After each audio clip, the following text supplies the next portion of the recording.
Here is the recap of the first 2 seasons of Wednesday. The main character, Wednesday Addams, lives with her parents, Morticia and Gomez, and her younger brother, Pugsley. The young lady attends a regular school, but she stands out like a sore thumb. She sometimes has visions, and one day she learns that her brother is being bullied by his peers. Wednesday releases piranhas into the bully's swimming pool, for which she is expelled from school. Her parents decide to send the main character to Nevermore, an educational institution for outcasts like her. By the way, magic exists in this world, but not everyone is familiar with it. Nevermore is attended by wizards, werewolves, gorgons, sirens, and others. The main character is not happy with her new home, especially her neighbor, the werewolf Enid, who is too bright and sociable for her. Wednesday does not want to live with her, but the local biology teacher, Miss Thornhill, convinces her to stay. Soon the main character learns that her parents have sent a living hand named Thing to spy on Wednesday, but she threatens him into working for her.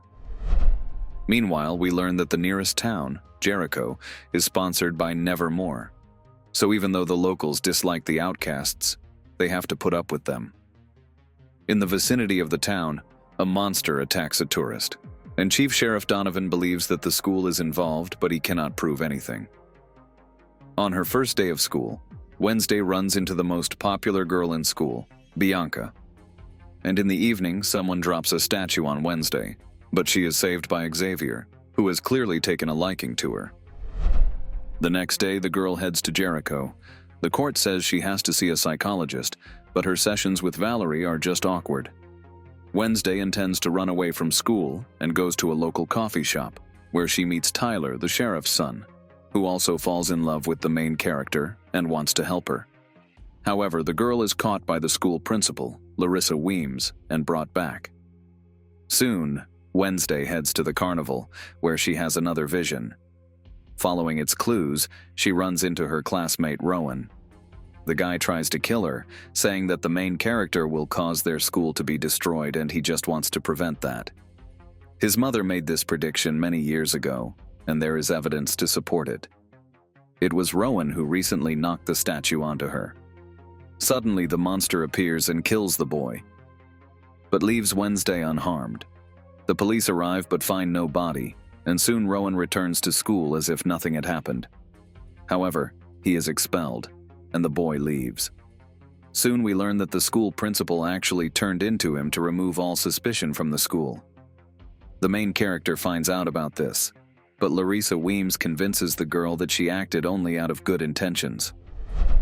Following the clues from the drawing in Rowan's book, Wednesday finds a hidden library and meets a secret school society that includes Bianca, Xavier, and other students. They invite her to join, but she refuses, taking with her the very book from which the drawing was torn. Soon we learn that the second part shows Joseph Crackstone, the founding father of Jericho, who died over 400 years ago. In one of Wednesday's visions, she is transported to the past, where she meets a girl who looks exactly like her.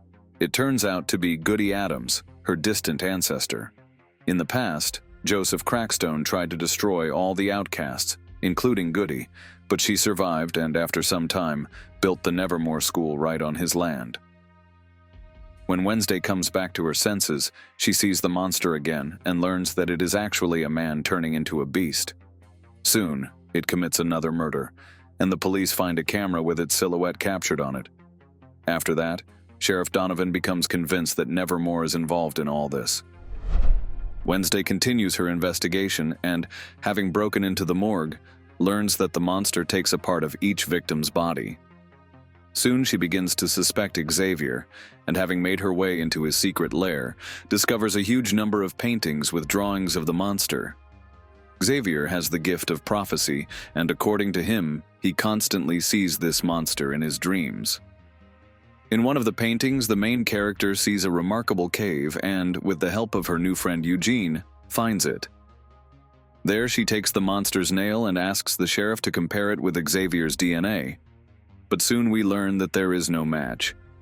Wednesday is going to track down the monster, but she has to go to the school prom. Eugene goes alone and witnesses someone destroying the cave, and then the monster attacks him. The main character has another vision. She runs to help her friend and manages to save him, but he falls into a coma. The parents of the students arrive at the school for the holidays, and the entire Addams family visits the main character. Wednesday learns that her father and mother also studied at Nevermore. 32 years ago, Gomez was arrested on suspicion of murdering the son of the local mayor, but all charges were dropped. Suddenly, Sheriff Donovan discovers new evidence, which leads to the main character's father being sent to prison. She realizes that they are just trying to distract her from the investigation, but she manages to free Gomez. It turns out that 32 years ago, the mayor's son was killed by Morticia, and Gomez took all the blame. However, everything was hushed up when it was discovered that the boy had been poisoned with belladonna tincture. The local mayor, Gates, who hated outcasts, wanted to poison the entire school and sent his son to do it, but during a fight, the bottle broke in his pocket and the boy would have died anyway. Upon learning this, the current mayor releases Gomez, after which the relationship between the parents and Wednesday gets better. Throughout the season, we see how the main character's relationship with her neighbor Enid develops. They become friends, even though Wednesday denies it. In addition, we learn that Enid, being a werewolf, still cannot fully transform into a beast. She is also in love with Ajax the gargoyle, and by the end of the season, they start dating. We also learn that the siren Bianca has a complicated relationship with her mother, who leads a cult. And by the end of the season, Bianca develops feelings for the mayor's son. In another vision, Goody sends the main character to find a certain estate. It turns out to be the estate of the Gateses, the very mayor who tried to poison everyone in Nevermore 32 years ago. Wednesday is told that their entire family died, including their daughter, who drowned, but her body was never found. After sneaking into the mansion with Tyler and Enid, they try to find some clues and discover a clean, tidy room, as well as a basement with jars containing severed body parts of the monster's victims. Suddenly, the monster appears, but the main characters manage to escape. However, Tyler is wounded. The police arrive again and find no traces. And once again, no one believes the girl. Soon, Wednesday meets her uncle Fester, who is hiding from the police because of a bank robbery. The man tells the main character that the monster in her drawing is called Hyde, and hints where she can find information about him. Fester did not study at Nevermore, but visited his brother here in the past, so he tells the main character that there is a safe with a book in the secret library. Thing breaks into the safe, and Wednesday learns that Hyde is actually controlled by someone, since the one who awakened the monster has power over him. The girl still suspects Xavier, and after following him, discovers that he is secretly meeting with psychologist Valerie. Returning to her room, she discovers that the book is missing and that someone has seriously injured Thing, but she manages to save him. Wednesday goes to Valerie and accuses her of what she has done, but soon the woman is killed by the monster. Now the main character, convinced that it is definitely Xavier, decides to take justice into her own hands and frames the guy, after which he is sent to prison. Thinking that everything is over, Wednesday decides to ask Tyler out on a date, as she has developed feelings for him throughout the season. She kisses him, and thanks to her visions, realizes that Hyde is actually Tyler. Soon, she persuades her classmates to kidnap him and tries to torture him to find out the truth. However, the teenagers can't stand to watch this and tell the principal, who calls the police. At the police station, she is released because the sheriff does not intend to make a big deal out of it. Before leaving, Tyler secretly confesses that even though he was controlled by someone else, he enjoyed killing people in Hyde's guise. The principal does not believe Wednesday and intends to expel her from school. Before leaving, the girl visits Eugene, who has regained consciousness, and learns from him that the man who set fire to Hyda's cave was wearing red boots. After that, the main character figures out that it was biology teacher Miss Thornhill. She is the daughter of the Gates family, who, according to rumors, drowned, but her body was never found. The woman wants to take revenge on Nevermore, as all her relatives died because of them. Wednesday arranges everything so that the director hears their conversation, but Thornhill kills Larissa and knocks out the main character. The girl regains consciousness in Joseph Crackstone's crypt, surrounded by the severed body parts of Hyde's victims. It turns out that Thornhill intends to use a spell to resurrect Crackstone in order to destroy all the outcasts in Nevermore. Wednesday is the key to his awakening, as it was her ancestor Goody who cursed him. The ritual is successful, and the awakened Crackstone mortally wounds the main character, then goes to school with Thornhill. Meanwhile, Goody's spirit enters Wednesday and heals her wounds, after which the girl rushes to stop the villains. On the way, she is attacked by Hyde, but is saved by Enid, who has finally completely transformed into a wolf. During the fight, the sheriff appears and shoots the monster. It turns into a human, and the man realizes that the monster was actually his son, Tyler. Wednesday arrives at school and battles Crackstone. Bianca assists her, and the main character defeats the villain. Thornhill, who appears with a gun, is attacked by Eugene's bees, and we don't know what happens to her. After all this, Wednesday finally admits that she is Enid's friend. Sometime later, Xavier is acquitted and released from prison. The main character apologizes, and he gives her a phone so they can keep in touch during the holidays. When Wednesday returns home, she receives a message saying, "I'm watching you," and the girl is happy that she now has a personal stalker. We also see Tyler being transported in a van under guard. This is the end of the first season. Wednesday uses her abilities to the fullest during her vacation and, thanks to them, finds an elusive serial killer. Soon the new school year begins and all the students return to Nevermore. Wednesday has become a celebrity, but she doesn't like this kind of attention. Her relationship with Enid has also become strained, as her friend has started spending more time with her pack. The thing is, last school year she finally learned how to turn into a wolf, and they started treating her as one of their own. Enid even started dating another werewolf and broke up with Ajax. The stalker who followed Wednesday last year hasn't gone anywhere. He's starting to show up more and more often, setting various traps and tests for Wednesday. For example, once the stalker hid her manuscript in a bonfire. Wednesday miraculously managed to pull it out and not burn alive. Meanwhile, we are introduced to the new director of Nevermore. His name is Barry Dort, and at first glance he seems very friendly. The man is trying to attract investment to the school and asks Morticia Addams for help. So she and her husband move into a house near Nevermore. Barry Dort also asks Bianca to help him attract investment. Specifically, he wants her to use her powers of persuasion on Morticia. The thing is, Morticia's mother is a very wealthy woman, and if she invests in the school, other investors will follow suit. Bianca does not want to do this, but the principal threatens her. If she does not obey him, he will cancel her scholarship and expel her from school. Bianca has no choice but to comply. She goes to Morticia and forces her to call her mother, with whom she has a very bad relationship. A murder takes place near the school. A private detective is attacked by a huge number of crows.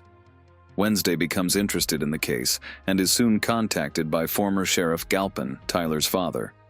He is convinced that this is no accident and asks Wednesday for help. At first, the girl refuses. But in the evening, Enid accidentally touches her, and Wednesday has a vision. She sees her friend's grave and crows surrounding it. After this episode, Wednesday comes to her senses, and Morticia learns that she has these abilities. Her mother warns her that if she uses them without training, it could lead to dire consequences. It turns out that Morticia had a sister, Ophelia, who had the same gift, but she ended up going mad and was sent to a mental hospital. Wednesday refuses to listen to her mother, believing that she is capable of controlling her abilities. Wednesday decides to take on the case involving the crows, as her friend's life depends on it, even though they have grown apart. Wednesday goes to see former Sheriff Galpin, but discovers that the crows have already killed him. She tries to use her powers, but for some reason they no longer work. And Goody's book, which she found in the first season, was taken by Morticia so that her daughter could no longer study her gift. Later, the mother burns this book. Wednesday goes to Willow Hill Mental Hospital, where Tyler is being held.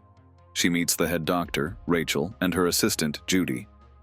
Rachel also specializes in treating outcasts and allows Wednesday to see Tyler. She informs him that his father has died and leaves. Upon returning to school, Wednesday learns that someone has kidnapped Enid and her boyfriend Bruno. She realizes that it is the same stalker. Wednesday solves several puzzles and eventually finds the couple on the roof in a deadly trap. When she deactivates it, she discovers who has been playing tricks on her all this time. It turns out to be Agnes DeMille. She is a student at the school with the ability to become invisible, who has become obsessed with Wednesday. However, she had no intention of harming her. Agnes knows how much Wednesday loves mysteries and mysticism, so she decided to show off in front of her. Throughout the season, Agnes will hang around Wednesday and help her with various things. In fact, Enid will be jealous of her because of the stalker. However, by the end of the season, Agnes stops being a fan of Wednesday, and they all become good friends. Wednesday finds information on the former sheriff's phone about a cabin where the first victim, a private detective, left evidence. This cabin is located far from Nevermore, and is not easy to get to. At this very moment, the entire school is going on a camping trip, and Wednesday joins them, as the place she needs is very close by. The students set up tents and prepare to have a great time. However, the Phoenix cadets suddenly arrive with their commander. The normies announce that this is their place and want to chase the outcasts away. But Wednesday suggests settling everything with a competition. In the end, the Nevermore students win and the cadets retreat in disgrace. But their commander is not willing to leave it like that and plans to sneak into the camp at night to drive the outcasts out of the forest. Let's go back in time a little. Pugsley, Wednesday's brother, also goes to Nevermore. Like the rest of the Addams family, he is very strange and has the ability to generate electricity. On his first day, he learns the story of a brilliant Nevermore student who replaced his heart with a mechanical one, but later died because of his dangerous experiments. Rumor has it that he was buried near a special tree. Pugsley decides to check out the rumor and goes there. He accidentally strikes the ground with electricity and revives the corpse. The guy hides him in the apiary and makes Eugene his accomplice. Together they try to figure out what to do with him, but one day he runs away. The zombie kills a normal person and returns to the apiary. The main characters notice that the monster is beginning to develop a brain. Sometime later, when the whole school goes on a hike, Pugsley decides to take the zombie with him for safety. But just then, the Phoenix cadets attack the camp. The commander enters Pugsley's tent and is attacked by the zombie, who eats the man's brain. The police arrive, but the principal makes it look as if the monster has nothing to do with the school. After that, the zombie is sent to Willow Hill Mental Hospital. At night, Wednesday sneaks into the hut and finds evidence. It turns out that in recent years, quite a few outcast patients have died at Willow Hill Mental Hospital. Wednesday goes to the cemetery, where she finds the ashes of the deceased. There she meets her grandmother Framp, who came because Morticia called her. Together they realize that these are the ashes of animals, which means that the outcast patients may still be alive. To find out who issued the death certificates, the grandmother buys the entire cemetery and gifts it to her granddaughter. After that, the main characters learn that the certificates were issued by the director of the mental hospital, Augustus Stonehurst, but he is now too old and is a patient there. Wednesday turns to his uncle Fester for help. He sneaks into the mental hospital, but gets caught and left there. Wednesday goes to his rescue. Together they find a secret place where outcasts are kept and experimented on. It turns out that the chief physician's assistant, Judy, is in charge of everything here. Together with her father, Augustus, they tried to figure out how to steal the abilities of the outcasts, and in the end, they succeeded. Judy can now control birds. Fester decides to stop her and releases an electric discharge, causing the lights in the mental hospital to go out and all the doors to open. Wednesday notices a woman in a cell and, for some reason, decides to help her. At this time, the zombie with a mechanical heart also escapes. He eats the brains of the guards and the hospital director, Rachel. His own consciousness also clears, and he kills Augustus Stonehurst, calling him his old friend. Later, the zombie finds Judy and disposes of her as well. Meanwhile, Thornhill from the previous season tries to free her Hyde in this chaos, but when she removes his chains, the monster kills her. A moment later, Hyde notices Wednesday, attacks her, and throws her out the window. He then escapes from the asylum. Wednesday comes to her senses, but now she begins to see the ghost of Larissa Weems. It turns out that the woman is her distant relative, and she becomes the girl's guide so that Wednesday can learn to use her abilities. Wednesday tries to find Tyler, as he is going to kill her and Enid. From her new music teacher, Miss Capri, she learns that the male Hydes are starting to go crazy without their master. The girl wants to bind Tyler to herself and persuades friends to help her. However, a second Hyde suddenly appears and they run away. It turns out that the woman Wednesday saved from the mental hospital is Tyler's mother, Françoise. Soon it turns out that the escaped zombie is also a member of their family. His name is Isaac, and he is Françoise's brother. They all reunite, and we learn that Hydes don't usually live long because of their curse. Isaac promised to rid Françoise of it, and it was his research that was used in the psychiatric clinic. They go there to finish what they started, as Françoise doesn't have much time left. Earlier, Wednesday learns from her grandmother that there is a grave of the seer Rosaline in the school cemetery, who will help her restore her abilities. Wednesday touches the grave and meets her spirit. She promises to help her, but Wednesday must not remove her hand from the candle flame. However, Enid also comes to the cemetery and distracts Wednesday, causing them to switch bodies. Now they have 24 hours to reverse the process or they will die. But first, they need to deal with Hydes and Isaac. The girls make their way into the lab, but things don't go according to plan. They destroy the equipment and run away. After that, they return to their bodies. Wednesday manages to change the future, and Enid is no longer in danger. But now she sees the gravestone of someone from her family. We finally find out what the new principal of Nevermore has in mind. It turns out that he is the secret leader of the Morning Song cult, which Bianca and her mother Gabrielle belonged to. He came to the school simply to steal all the investors' money. Barry Dort orders Bianca to use her powers on Framp and force her to give all her savings to the school. Wednesday guesses that her grandmother would never have given up her wealth just like that, so she realizes that Bianca is involved. In the end, they expose Barry Dort. He didn't want to give up so easily, but he paid for it with his life. Enid turns into a wolf, even though it's not a full moon. Miss Capri, who's a werewolf, tells her that she's probably an alpha. This is a super rare type of werewolf that's crazy strong, but if she turns into one during a full moon, she might stay a wolf forever. The only way to avoid this is to keep calm and stay locked up. Meanwhile, Isaac kidnaps Pugsley, and Wednesday's parents tell her what really happened 30 years ago. It turns out that Isaac was Gomez's best friend.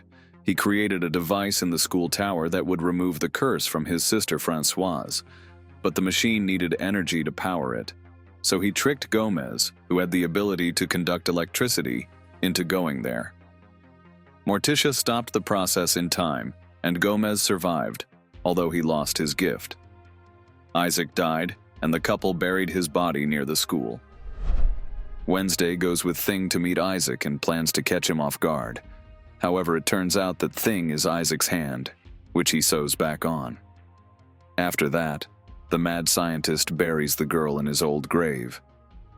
Agnes sees all this and runs after Enid. Even though it is a full moon and Enid is not allowed to turn into a beast, she decides to save her friend. However, she can no longer be normal and runs away in an unknown direction. The Addams family realizes that the only place Isaac could be is the school tower. His equipment is still there, and the man is repairing it. He wants to use Pugsley's abilities to start his old device.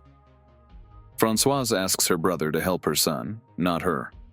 Tyler doesn't want to get rid of the curse, but he is forcibly strapped to the device. Then the Addams family appears. Wednesday decides not to kill Tyler and frees him. The boy fights with his mother, and she ends up falling off the roof. Meanwhile, the main characters stop Isaac, and Thing, being a separate personality, resists him and rips out his mechanical heart. The school year is ending, and everyone is going home. Miss Capri tells Tyler, who has run away, that there is a place specially created for the Hades where they can live in peace, and she takes him there.